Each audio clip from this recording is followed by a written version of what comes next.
ஆர்எஸ்எஸ்ஐ பாஜக தடை செய்யுமா? இது என்ன விசித்திரமா இருக்கு? இப்படியான ஒரு முடிவை எப்படி பாஜக எடுக்கும் அப்படிங்கிற கேள்வி எல்லாருக்கும் எழலாம். இப்படியான ஒரு கேள்வியை எழுப்பி அதை சந்தேகமாகவும் நிச்சயம் பாரதிய ஜனதா செய்யும் என்கிற ஒன்றையும் சொல்லி இருப்பவர் மகாராஷ்டிர மாநிலத்தினுடைய முன்னாள் முதலமைச்சர் உத்தவ் தாக்கரே. ஆமா, அவர் என்ன சொல்றாரு அப்படின்னா, இதற்கு முன்னதாக பல ஆண்டுகளுக்கு முன்னாடி உள்துறை அமைச்சராக இருந்த சர்தார் வல்லபாய் பட்டேல் RSS இயக்கத்திற்கு தடை விதித்து ஒரு உத்தரவை பிறப்பித்திருந்தார். அந்த மாதிரியான நிலைமை மீண்டும் வரலாம். ஒருவேளை மூன்றாவது முறையாக பாரதிய ஜனதா கட்சி ஆட்சி அமைத்தால் அவர்களுடைய தாய் இயக்கமான RSSக்கு அவர்கள் தடை விதிக்க கூட நேரிடலாம் அப்படிங்கிற ஒரு கருத்தை தன்னுடைய தேர்தல் பரப்புரையில பேசியிருக்கிறார். இவர் இப்படி பேசுவதற்கு என்ன காரணம் எழுந்தது அப்படிங்கிற ஒன்றை நம்ம பார்க்க வேண்டும். மிக குறிப்பா அவர் சொல்லக்கூடிய காரணம், சிவசேனா என்கிற ஒரு இந்துத்துவ கோட்பாட்டை கொண்ட கட்சியை, அமைப்பை பாரதிய ஜனதா கட்சி சின்னாபின்னமாக அழித்து விட்டது.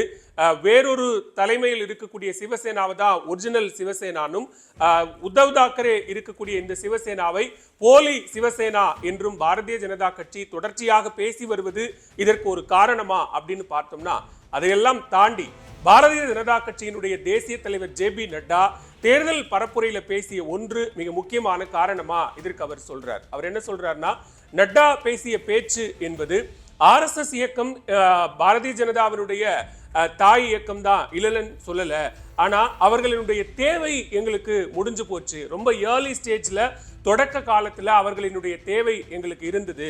தேர்தலில் வெற்றி பெறுவதற்கோ, ஆட்சி அமைப்பதற்கோ, அதிகாரத்திற்கு வருவதற்கோ அவர்களினுடைய தேவை எங்களுக்கு இருந்தது. ஆனா இப்ப நாங்க அந்த நிலைமையெல்லாம் தாண்டிட்டோம், பாஜகவினுடைய நிலைமை மாறிவிட்டது அப்படிங்கிற ஒரு கருத்தை JB நட்டா தெரிவித்திருந்தார். எனவே அந்த கருத்தின் அடிப்படையில தான் உத்தவ் தாக்கரே என்ன சொல்றாரு அப்படின்னா, மீண்டும் பாரதிய ஜனதா கட்சி ஆட்சிக்கு வந்தால் RSS அமைப்புக்கு தடை விதிப்பார்கள் அப்படிங்கிற ஒரு கருத்தை தெரிவிக்கிறார்.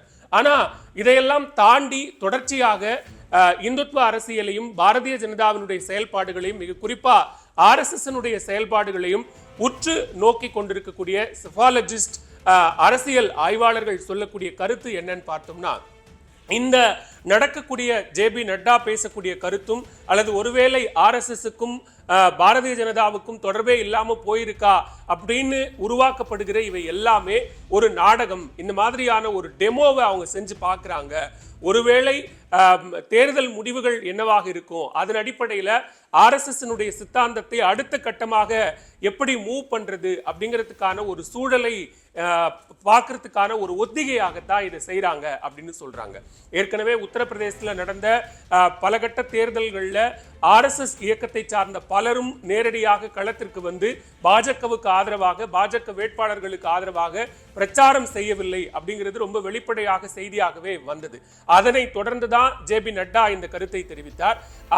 அதை ஒட்டித்தான் உத்தவ் தாக்கரேவும் இப்படி பேசியிருக்கிறார். ஆனா செஃபாலஜிஸ்ட் இதை முற்றுமாக மறுக்கிறார்கள். அவர்கள் சொல்லக்கூடிய வைக்கக்கூடிய வாதம் என்ன அப்படின்னா, இது முழுக்க முழுக்க டிராமா, இதை RSS ஒரு ஒத்திகையாக செய்து பார்க்கிறது. எனவே இந்த ஒத்திகையின் மூலமாக தேர்தல் முடிவுகள் எப்படி வருகிறதோ அதன் அடிப்படையில் தங்களுடைய அடுத்த கட்ட மூவ வைக்கிறதுக்கான ஒரு முக்கிய முயற்சியாகத்தான் இது செய்யப்படுகிறது என்கிற வாதத்தை வைக்கிறார்கள். எனவே ஜூன் 4ஆம் தேதி தேர்தல் முடிவுகளுக்கு பிறகாகத்தான் இவையெல்லாம் வெட்ட வெளிச்சமாகும்.